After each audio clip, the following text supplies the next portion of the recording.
Hi guys, good morning. A little bit later than I had told you all I would start today because we have no internet. That threw me for a loop when I came up from the garden and I had 5 minutes to pull together what I needed for our live and I didn't have internet, but got it figured out. Say hi. Today, let me know what your favorite meat is to have for a meal, for dinner. I'd like to know. What's everybody's favorite? Is it ham? Is it steak? Is it roast? Is it pork chops? What is it? Today is I think it's our third in our series about protein tips. And in the end, I told you it's a whole lot about animal products and very specifically about meat. If you do not get the emails, which I apologize today, there was not one sent out because of the internet problem. But I will send you details of our next scheduled live. I don't know for sure yet the details on that because my next couple of days are a little nutty. But leave a comment when the live is over. Comment the word meat, MEAT, and I will make sure that you get the information about our next live. I'll also send you a link when I have them ready to all of these videos up on YouTube because I am going to eventually have them all in a playlist on YouTube. I haven't started that yet, so I'm not sure how many days it will be, but I will let you know. If you comment the word meat, I will get you that information. So if you've missed one of these, you can catch up. I will also send you details about everything we're talking about. I'm not going to give you the specific recipes today. We're talking about meat rubs and marinades, but I will send them to you when you comment meat when the live is over. Hi everybody, welcome. Good morning. Farm Bunny says pot roast. Ooh, that's a good one. I'm not crazy about pot roast this time of year, but man, when fall rolls around, that is one of my favorites too. Anybody else chiming in? Beef says Shigan, any kind. Well, I'm a pig farmer, so I can't eliminate it. I can't eliminate the pork because I love the pork too. Pork steak is really good. Linda says, I'm vegan, goodbye. Yes, I made that clear from the beginning of these lives that this really wasn't going to be for somebody who was vegan. There might be some tips and pointers here and there because it is about protein in general, but it's definitely not vegan focused. This is definitely meat focused. Filet says Farm Bunny right now.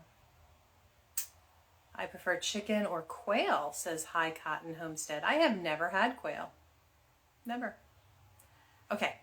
So today we're going to cover a couple things. I'm going to keep it shorter than last time for sure. Last time we had so much fun chatting. I finished the live and put it up and went, oh my goodness, that was 30 minutes. We're definitely going to keep it shorter this time.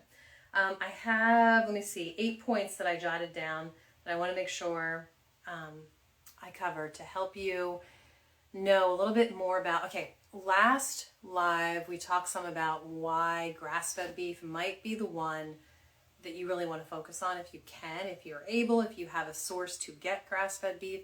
And we talked some about why, if you're able to, you might want to avoid the meat at the grocery store.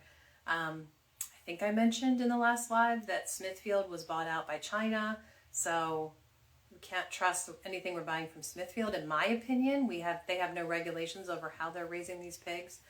And then on top of that, Smithfield owns a lot of smaller branches, so it takes a whole lot of digging to figure out what brands of meat are actually impacted by this purchase. We didn't talk yet, and I'm just going to briefly tell you, because like I said, I want to keep this short, that a few years ago, when I did some really deep digging and research into this topic, that's when I tried to eliminate buying meat at the store. I'm going to be totally transparent and honest. I do still buy meat at the store. There comes times, for different reasons, you just need it, one reason or another, and I do still buy it. I don't feel good about it, but I do. So I don't want to act like that I've eliminated all store-bought meat. I haven't. Even though we're pig farmers, I don't want to live solely on pork, right? And even though I can order grass-fed beef, and I'm going to tell you about that in a second, there still just comes times you don't have what you need on hand and you're picking up something at the store. But there are a lot of reasons I started to avoid it when I could. And I'm going to send you the article I wrote about this that dives deep into all the reasons. I'll give you the short take on it. Number one, it might say USA product, a product of the US, but that doesn't mean it is. Maybe use avocado oil, use olive oil on your meat to get the meat rub to stick, and then slather the meat with the meat rub, top and bottom, and then let it sit for at least half an hour to give these spices some time to get down into the meat. Do not poke your meat, especially with marinade. We're going to talk about marinade now. I will also send you my recipe for marinade. This meat rub uses maple sugar or coconut sugar, and the marinade uses maple syrup. So they're both absolutely delicious and all natural sugar.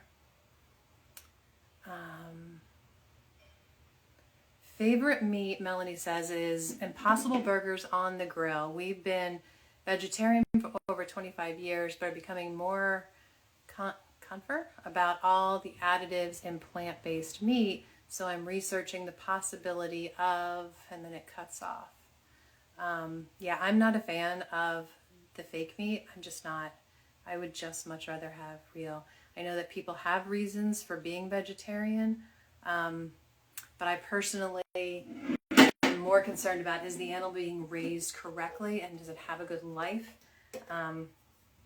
So anyway, okay, this is a marinator, a quick marinator.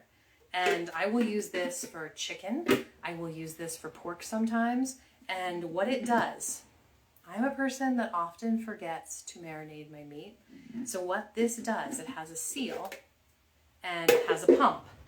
So you put this on and you give it, I don't know, 10, 20 pumps, and it sucks the marinade into your meat.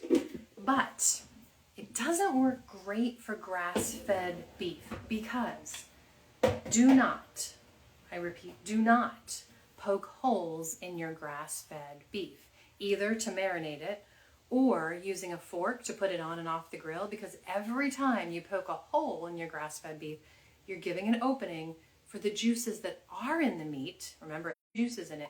You're providing a hole for those juices to come out as it's cooking.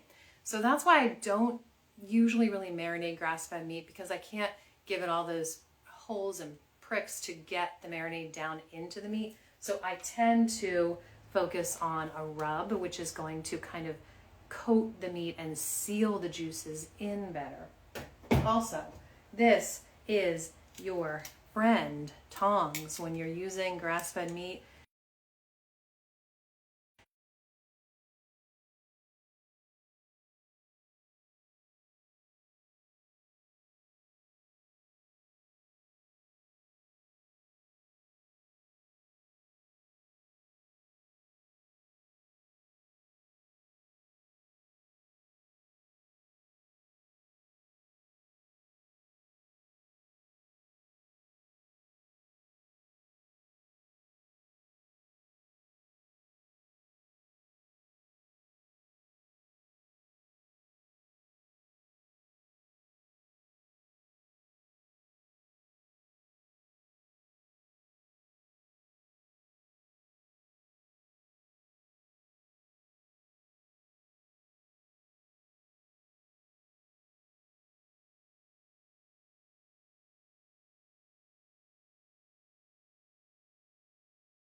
Well, it's acting like I'm still connected, but my screen is blank. But when I went to disconnect, it gave me a message like I'm still connected.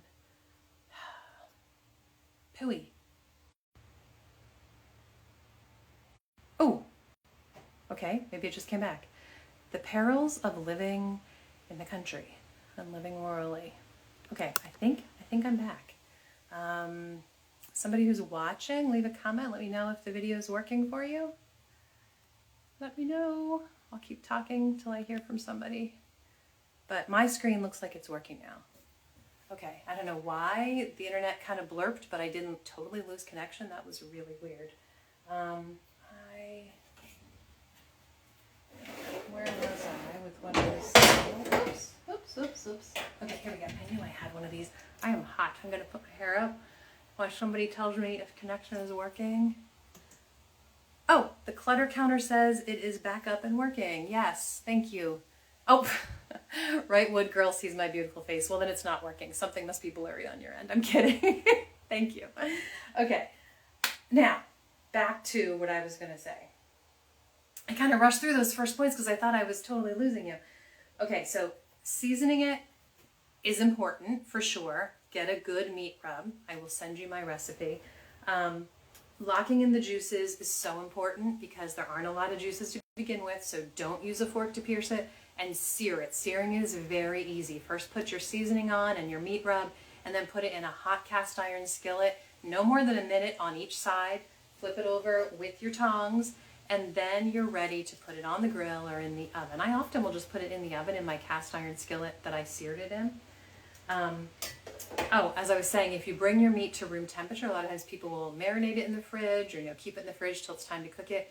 If you can, bring it out 45 minutes or an hour ahead of time so the meat can get up to room temperature, because then it's going to sear better and more effectively, especially grass-fed beef. Grass-fed beef needs 30% less